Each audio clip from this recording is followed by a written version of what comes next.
me get the camera straight. I'm in the wrong mode. And don't forget to look there. Yeah, well, that's why I couldn't look there because it was... There we go. I've just got my eyes closed. Can you tell? I know. Well, you don't have to look at the camera. You have sunglasses on. Well, I really can't do that. I guess I just squint a lot. Yeah, we are looking right into the sun. Because you always lose your sunglasses. No.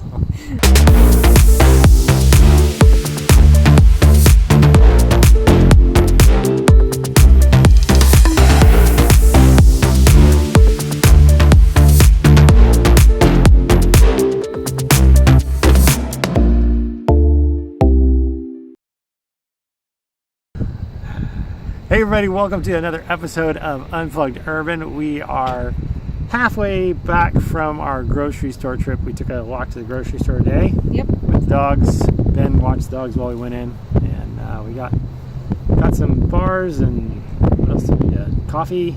Rice. Things to fill in, other things we have. The essentials, you know. Well, as you are probably experiencing, we've had another unusual week of being homebound. Not really, because we're both working. Well, okay. It's our kids being homebound. That's true.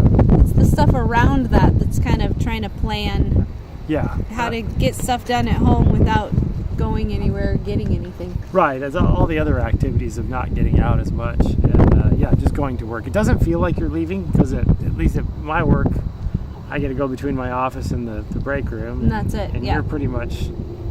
in your work and don't go out either. I'm just ordering stuff. Yeah. To give to residents. Exactly. So anyway, we hope you are doing well. So this week, we thought we would talk about batteries because who doesn't like batteries? You love batteries. I love batteries. This winter, we upgraded our battery systems. We filmed it. We didn't put it into a YouTube video. If you remember a couple episodes back, we were having problems with our lead acid batteries. And so what we did was we upgraded to lithium-ion. And so we're going to show you that upgrade. We're going to kind of give you some info about the different types of batteries. If you've been thinking about adding a solar system off-grid, or maybe converting to an off-grid solar system if you have a solar system, there's some significant difference between lithium batteries and lead acid batteries, which is what we had. And we found that for our usage, especially things like the hot water heater when you want to take a bath, a nice long bath. There's necessities. Yeah, or we use the stove that's electric.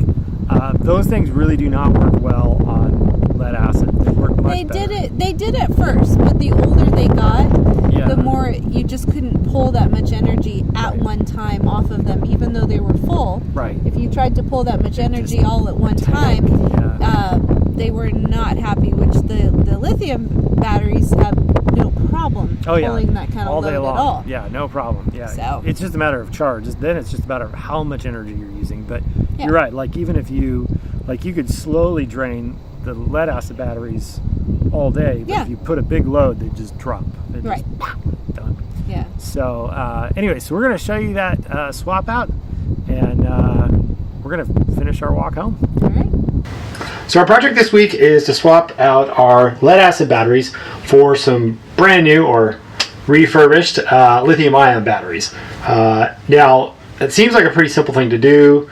Our first step is, of course, to shut down all the electricity from the solar panels, the inverter, and our inverter has a switch built into it where I can go on grid, just bypass the whole thing. And so we did that and shut everything down safely, disconnected the panels. And so at this point, we just need to swap out the batteries, kind of like in your remote. You just take one set out and put a new set in. The difference is these batteries, each one of these, which we have 8 of them, weigh 120 pounds a piece. And so a total of about 900 pounds. Now, fortunately, the new batteries are much lighter. However, still the whole system is about 600 pounds and it's all assembled. So I will probably have to take it apart, bring it down here, reassemble it, and install it.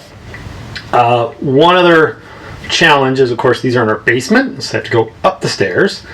And about 2 weeks ago, I was playing racquetball and I tore a muscle in my calf. and I'm recovering from that. So everything's kind of slow. So we'll see how I do. I might need to get some help from Ben today. We'll see. Maybe I can get them up by myself, but I'm also trying to be really careful with that. But we are going to get to taking these batteries out and getting them up to the garage, and then we'll bring the new ones down. One thing you want to be aware of with off-grid systems, if you have a lead-acid battery system, is maintenance is a big deal. We've talked about how to do water filling, how to create your own water, an episode, I don't remember which one, but I'll put it on the screen here. The other thing you do, and I did this once a year, was to clean the batteries. You disconnect all of them, and you want to get all of the corrosion off of it. And it looks something like this. It's basically copper sulfide or iron sulfide. You get the iron sulfide on the terminals here. You can kind of see a little bit of it down here, and the copper sulfite on the copper terminals if you're using copper terminals. But any metal that, whether it's aluminum or iron or a copper that's connecting, or even these bolts, I think they might be stainless, that's connecting the batteries and cables together, is going to experience some sulfur hydrogen outgassing when the battery's charged. That's just a normal part of any lead acid battery, is for them to outgas when you charge. And some of that sulfur attaches itself to these metals and is corrosive and will eventually just destroy the metal. And it will also reduce the conductivity of the cables. It will make them less conductive, higher resistance, less efficiency. So you want to plan at least once a year just disconnecting the system, disconnecting the cables, go through and scrub them all out. I usually just got like a Brillo pad and some soapy water, wash them down first, and then scrub them up with a Brillo pad, get them nice and clean, and put them all back together. So I should have done that probably about 2 months ago, and that's why they're kind of extra crispy and crunchy, but I knew we were going to probably replace these once we started having some problems, so I thought I just wait till we do that, be much easier, and so I'm going to do that today too when we take them out to the garage. Now, one thing I will do different, I haven't figured out how we're going to set up the garage yet, but one thing that will be different is I'm not going to do this type of a battery configuration, because these ones on the bottom are so hard to get to. It's really hard to disconnect them. It's really hard to fill them. So whatever we do in the garage, I'm going to make sure that they're way, way more accessible. I haven't figured out that yet, but I'm sure we will.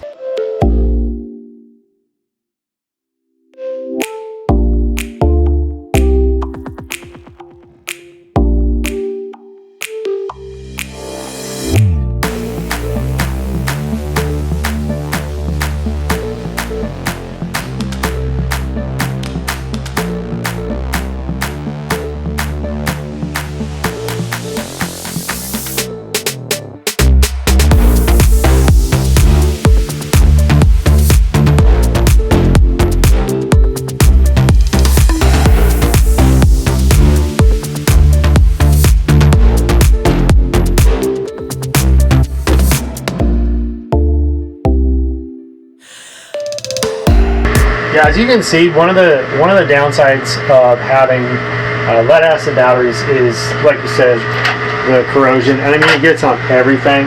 Even like the wood here, it'll stain the wood. This rack that I made. But one thing I noticed when I was taking these batteries out is this stuff right here. Remember what that was? No. Oh, that was from our electrical issue when you were. If you go back to, I think it was like our 4th or 5th episode, we were adding batteries in the garage. We made this joke about burning the house down, and this was when we almost burned the house down. One of the things I have been excited about swapping these batteries out is I've never been able to clean behind here. When you discharge a fire extinguisher, this stuff goes everywhere, and there's like a whole pile of it back here. So once we get the rest of these batteries out, I'll finally get the mop back there and clean it up. And the new system that we have, these are rigid cables, so they're kind of hard, and they're less expensive because they are you want to use stranded cable just because you can use smaller cable. The current rides on the outside of the cable, so if you have all these little strands, it's going to run on the outside of this cable. Well, there's like a stiff stranded and then there's a flexible stranded. The new batteries use a flexible stranded cable, and the cart's on wheels, so we'll be able to move the cart out, clean, push it back, so that'll be kind of nice too. But well, you made these. Yeah. These took you quite a while to make, because if you can see here, these suckers are huge. Yeah. So cutting them and then crimping them and getting them the right size. And we'll use these in the garage. But yeah, you can see the actual little strands on here. You don't want to use solid core when you're talking about batteries because it's just a lot of current. And you want to make sure too when you're sizing these, you check the wire gauge. Make sure that you look up each one of these has a part number from the manufacturer and a gauge specification. You want to make sure that you're using the right wires. The other thing too is once you got the thing rolling, if you're pulling a lot of current off of it, just put your hand on them and see if they're warm. They should never be warm to the touch. If they are, that means you got too small of a gauge. You need to increase the size gauge wire down. So anyways, get the rest of these batteries out. I think my goal is to get maybe 2 more up the stairs today because it's rough. Let's watch you do that. Okay, I'll go take 2 more upstairs. Here we go. Let's do it.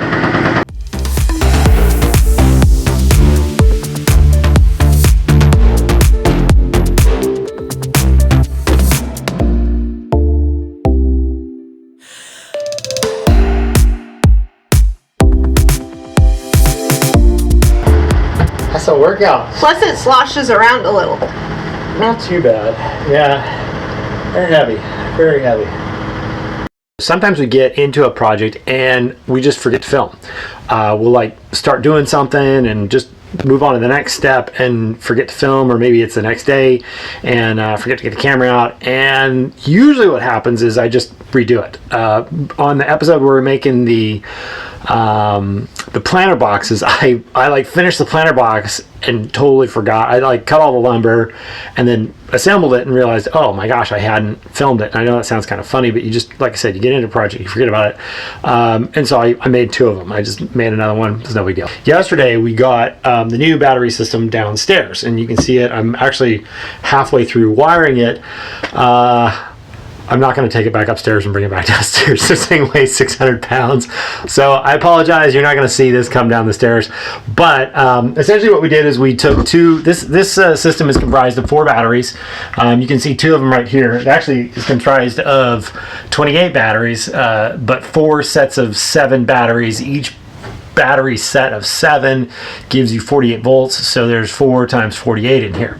So this is 1 battery set, there's another battery set, and there's 2 below. So we took 2 of them out, and then this thing was light enough to be able to get in and out. Now, I said 600 pounds. I don't know if that's right. That's what the waybill said when they shipped it. I think some of that's probably the pallet.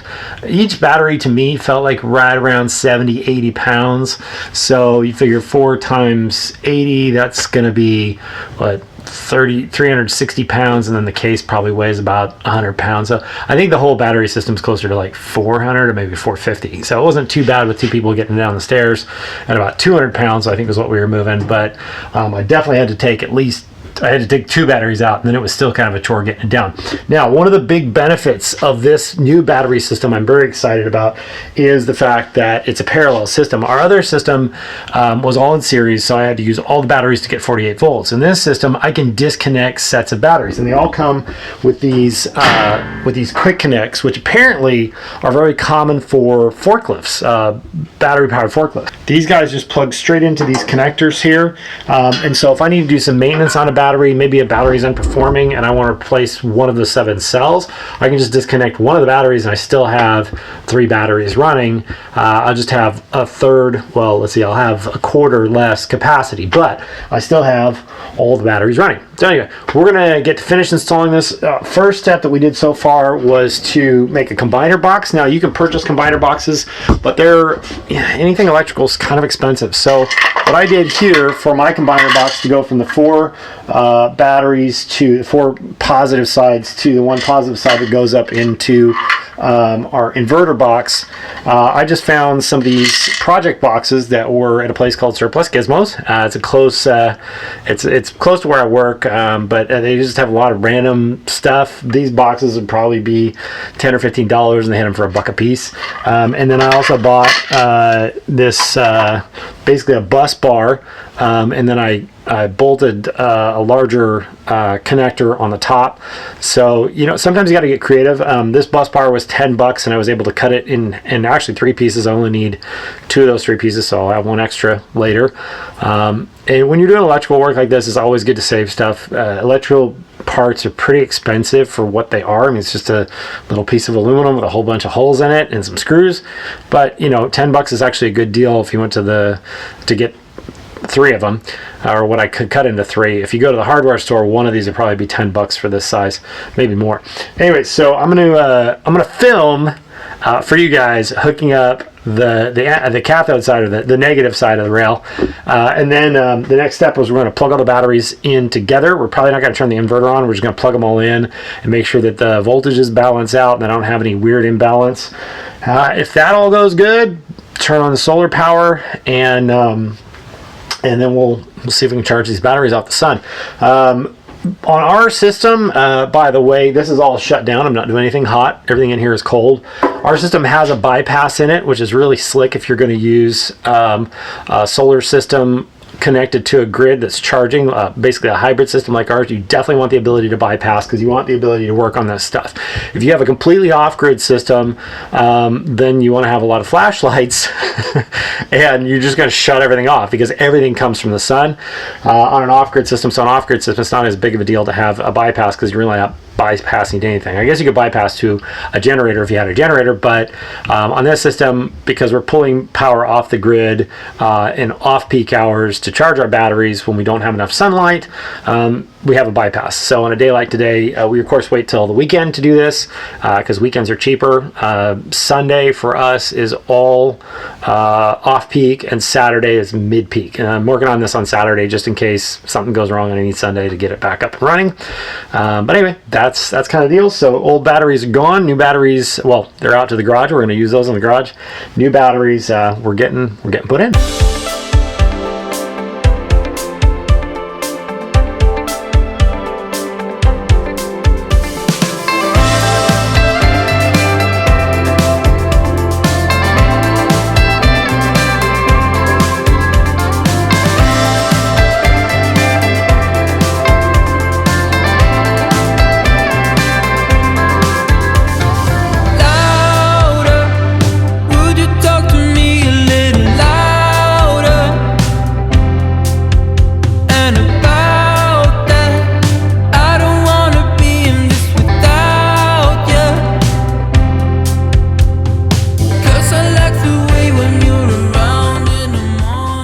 So we've got everything hooked up. I've got my cables all wired together. Kind of messy here. I'll probably clean them up a little bit with some zip ties and make them look nice and tidy.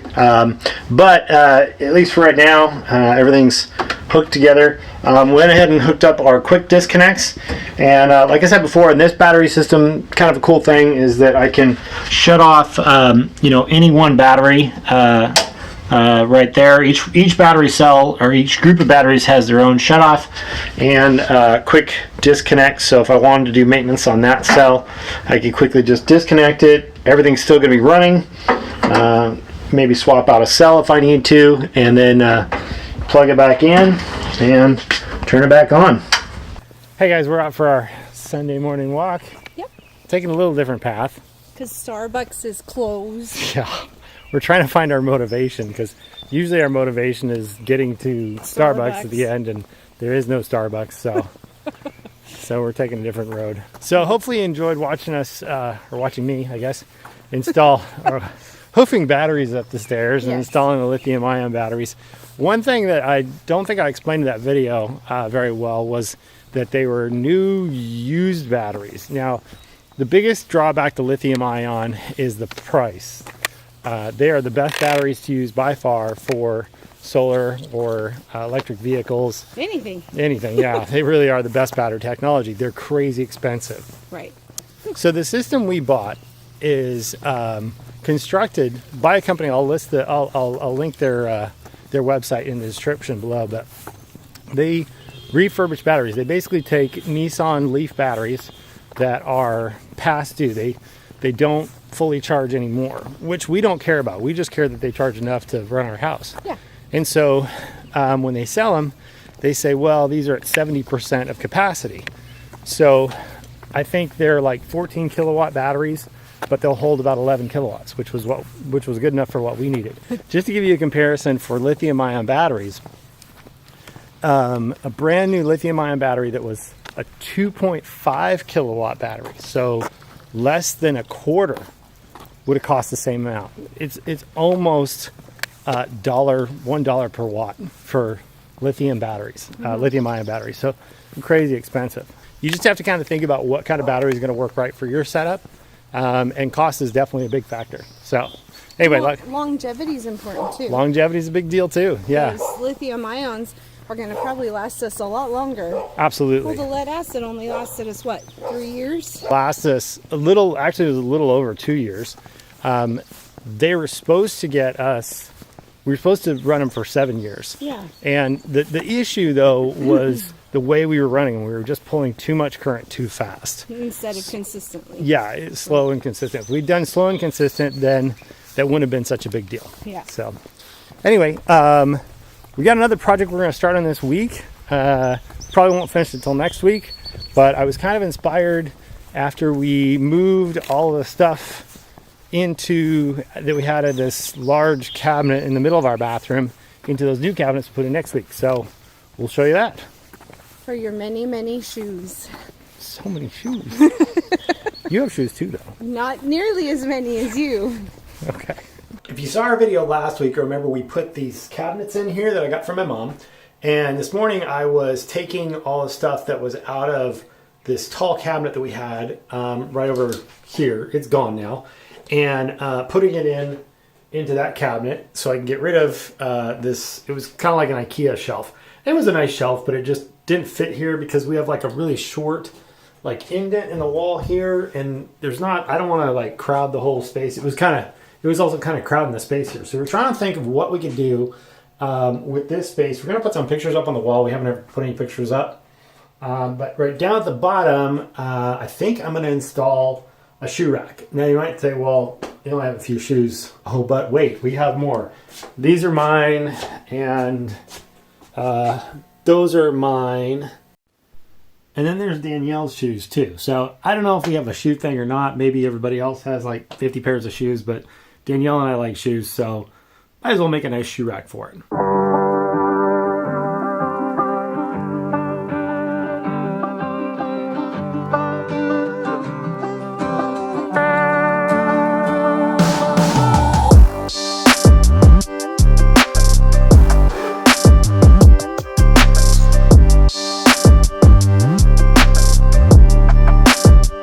So you may have noticed that I'm bringing in a whole bunch of odds and ends, wood that I'm probably not going to use for any other project. Like this one's not exactly straight, it's kind of messed up.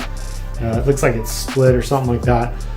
What I'm going to do is I'm going to make some basically butcher block, which is a whole bunch of little pieces put into a board. Kind of like we did when we made the bench in the front room.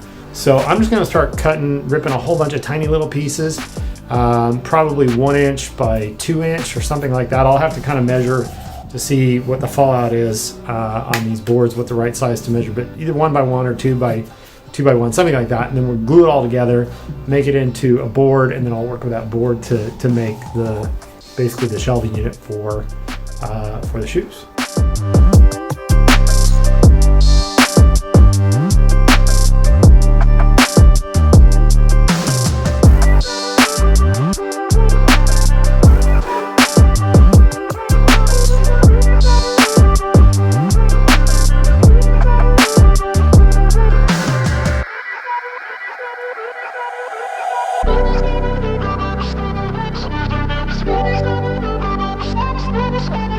Thank you.